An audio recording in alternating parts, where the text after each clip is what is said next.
नमस्कार दोस्तों, आप सुन रहे खबर आज की। बिहार में सियासत गर्म है, हवा में चुनाव की सुगबुगाहट है और कटिहार की जमीन से आज वो आवाज उठी है जिसने राजनीति गलियारों में हलचल मचा दी है। तेजस्वी यादव की चुनावी सभा में उमड़ी जबरदस्त भीड़ ने बता दिया कि जनता इस बार कुछ अलग सोच रही है। आज तेजस्वी के मंच से सिर्फ भाषण नहीं बल्कि गूंजा बदलाव का बिगुल है। कटिहार के विशाल मैदान में आज तेजस्वी यादव की सभा में जन सागर उमड़ पड़ा है। यहाँ लोग सुबह से जमा हैं। कई गांवों से पैदल, साइकिल और ट्रैक्टर से लोग पहुँचे हैं। माहौल पूरी तरह चुनावी है। झंडे लहरा रहे हैं, ढोल बज रहे हैं और लोगों के चेहरों पर जोश दिख रहा है। जगह जगह नारे गूंज रहे हैं, तेजस्वी तुम आगे बढ़ो, हम तुम्हारे साथ हैं। मंच पर तेजस्वी यादव के साथ मौजूद थे एमएलसी सो साहब, महागठबंधन की प्रत्याशी इशरत प्रवीण और वीआईपी पार्टी के उम्मीदवार सौरभ अग्रवाल। तेजस्वी के आने से पहले सभा की शुरुआत सन ऑफ मुकेश के संबोधन से हुई और शुरुआत में माहौल गर्मा दिया। उन्होंने कहा कि बिहार में बीते 20 सालों से नीतीश कुमार सत्ता में है, लेकिन अब सरकार रिमोट कंट्रोल से चल रही है, वो भी दिल्ली से। जैसे ही उन्होंने ये कहा, मैदान तालियां और सीटों की आवाज से गूंज उठी। भीड़ से आवाज आई, सही कहा, अब रिमोट वाली सरकार नहीं चलेगी। सन ऑफ मुकेश ने भ्रष्टाचार पर बड़ा आरोप लगाया। कहा कि थानों से लेकर सीओ ऑफिस तक बिना पैसे से कोई काम नहीं होगा। उन्होंने भाजपा पर निशाना साधते हुए कहा कि ये पार्टी नफरत की राजनीति करती है और अब बिहार को एकजुट रहकर इसका जवाब देना होगा। लोगों ने इस बयान पर जबरदस्त तालियां बजाई और नारे लगाए, महागठबंधन जिंदाबाद। कटिहार का मैदान मानो किसी आंदोलन में बदल गया था।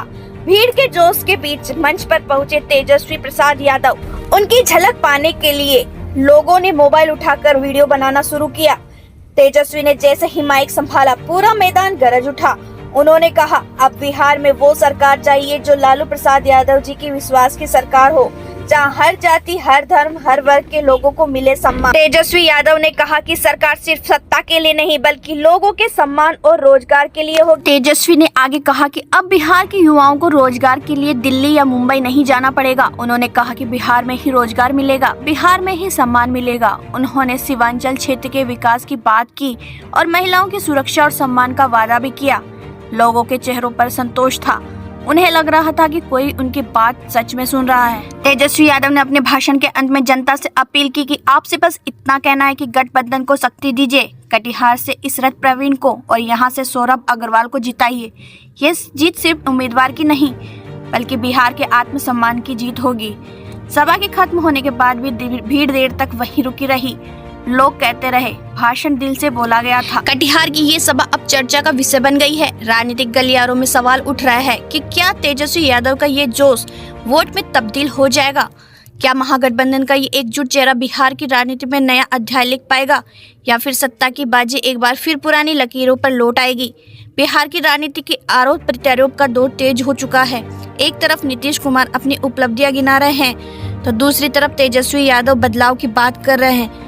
जनता के सामने वादों का ढेर है, कहीं रोजगार का वादा, कहीं विकास का सपना और हर कोई चाहता है कि इस बार वाकई कुछ बदले। कटिहार का ये मैदान सिर्फ एक सभा नहीं थी, जनता की भावना का प्रतीक था। लोगों के भीतर बदलाव की आग है और उम्मीद की लो भी। तेजस्वी यादव ने आज वो बात कही जो हर आदमी कहना चाहता था कि अब बिहार को रिमोट से नहीं जनता के दिल से चलाना चाहिए। तो अब सवाल ये है कि क्या ये आवाज 2025 के चुनाव में परिणाम में बदल पाएगी? क्या बिहार की जनता इस बार वाकई एक नए अध्याय की शुरुआत करेगी? फिलहाल इतना तय है कि तेजस्वी यादव ने आज अपने भाषण से बदलाव की वो चिंगारी जला दी है जो अब पूरे बिहार में फैल रही है। अब देखने वाली बात होगी कि ये जोश आने वाले चुनाव में कितना असर दिखाता है। फिलहाल इतना ही। अगर वीडियो पसंद आए तो हमारे चैनल को लाइक और सब्सक्राइब जरूर करें और बेल आइकन को दबाना ना भूलें, क्योंकि यहीं से आपको सच्ची और सही खबर मिलती है। जय हिंद, जय भारत, जय बिहार।